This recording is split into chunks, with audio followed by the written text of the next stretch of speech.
Hello everybody, welcome back to my YouTube channel. If you don't already know me, my name is Tess Chasen. I'm a licensed real estate agent in the state of North Carolina, and I got my license at 18 years old, fresh out of high school, so that's another thing. But in this video, I wanted to answer a very common question I've been getting lately, and that is, Tess, how do I get my real estate license? Doesn't matter, fresh out of high school or not, in general, how do you get your real estate license?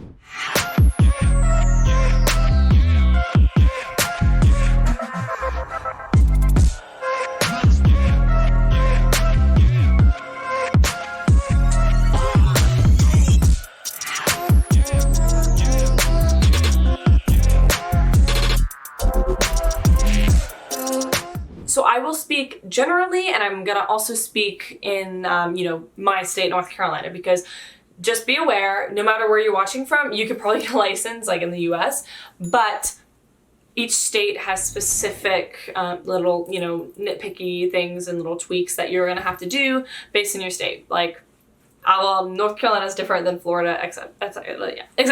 So, generally, what you're gonna have to do is complete pre-licensing. So that is just what it sounds like, pre-licensing, just like a course. Mine took 2 months, but I was kind of fast tracking it, 3 nights a week, 4 hours of class. So that was a tough one, but you can do it. I did it, you can do it too. And it could take between 2 months like it did for me, and some people stretched out like to 6 months. And you can go watch my video that is about how to choose your school, because there's multiple options. You can be fully remote, you can do a hybrid like I did, or you can go in person, and obviously your timeline will depend on what method you choose and however you best learn and educate yourself.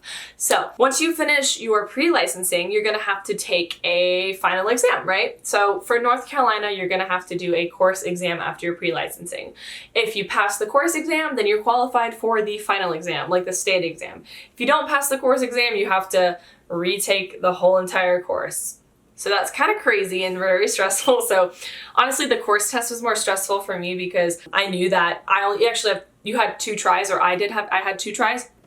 I think that's a general North Carolina thing, but I was just afraid because if you fail that, then you have to retake all 90 hours of pre-licensing again, rather than your state test. If you pass the course test, then you take the state test, you can retake the state test as many times as you want. It's just like $40 or $45 for North Carolina. That was nice because you could retake it rather than the 90 hours, because $45 is much easier to acquire than 90 hours of time for me. Obviously, you can probably guess once you pass the course test, you are now qualified for the state test. So what I did is I went online to PSI, which is our local testing center and testing place. They're kind of a mess, but I will make a story time on that later. But you gotta do what you gotta do. You find a local testing center, because then you're qualified, and then your school, your real estate school that you went through, whether that be a community college or an actual school. I went to Pan School of Real Estate. They will send your records like immediately after you pass your course test, or like over the weekend or something, to, I believe, the state, so then you're eligible to take the state exam. So then you take the state exam, and the state exam, you have 4 hours, in North Carolina specifically, you have 4 hours.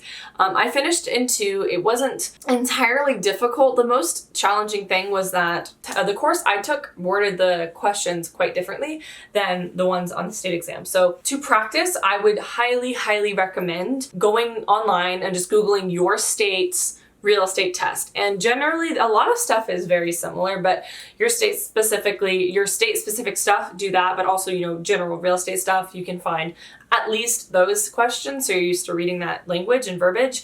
But in general, it's just a little bit different, so make sure you're prepared for that. And yeah, so once you pass that exam, you have 2 parts, state and national for North Carolina. Pass both. If you fail one, then you retake that one part. You don't have to retake the full test, so that was cool. I passed on the first try.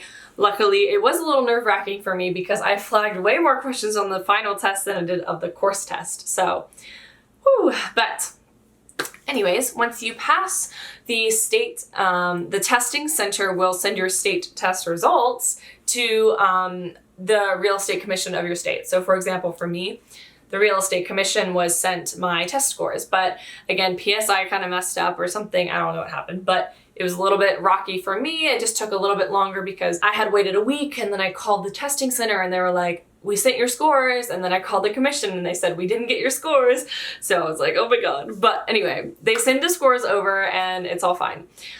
Hopefully. But anyway, they send over the scores to the commission, and then the commission has to approve them. For me, my classmates, like I took my test on a Wednesday. Some people took it on like that next Monday, and we all got our license that next Wednesday, or license number like that next Wednesday. So I think it's like a batch thing, because obviously I did the test a couple days before the other people, but we all got the license number at the same time. So that was for North Carolina. Yours may be different, but yeah. So once you pass the state exam, you're going to, and your scores are sent, and the commission goes through your paperwork and all that. They will issue you a license number in your email, probably. For North Carolina, they sent us our license number in the email. They just said, congratulations, here's your license number, commissioned by the Real Estate Commission, pretty much, in the email. And they give you your little six-digit number, or whatever your number is. And that allows you to become active,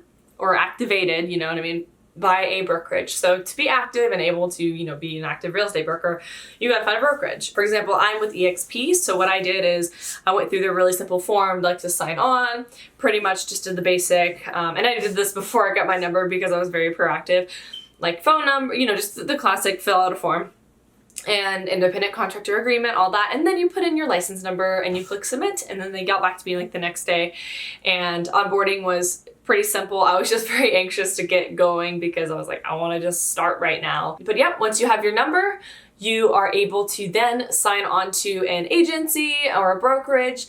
And then depending on what that specific agency needs, you are ready to go sell a house or help somebody buy a house, etc. You know, do your job that you learned how to do in school. And also, I would just say it's very important to learn from other people, because what you learn in school is more contract law, business stuff, rather than the actual, you know, business side of things with actual people. So you're gonna learn a whole lot more in the real world than in school. So that's a little tip from me. But yeah, so getting your real estate license is not that hard, and it's really not that much.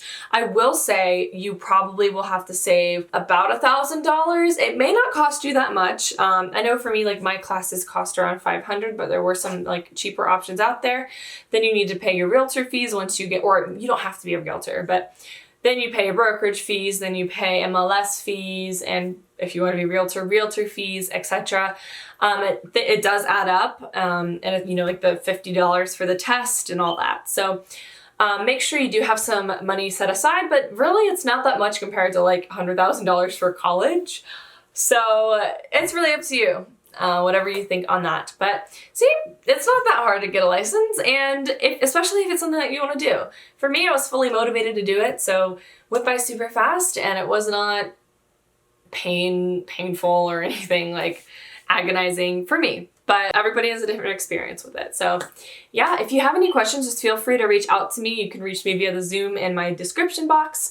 You can comment, call me, leave a voicemail if I don't answer, email, text. I do respond to text a lot, and any of that. And just make sure to click subscribe and like the video just to help me get it out there to more people.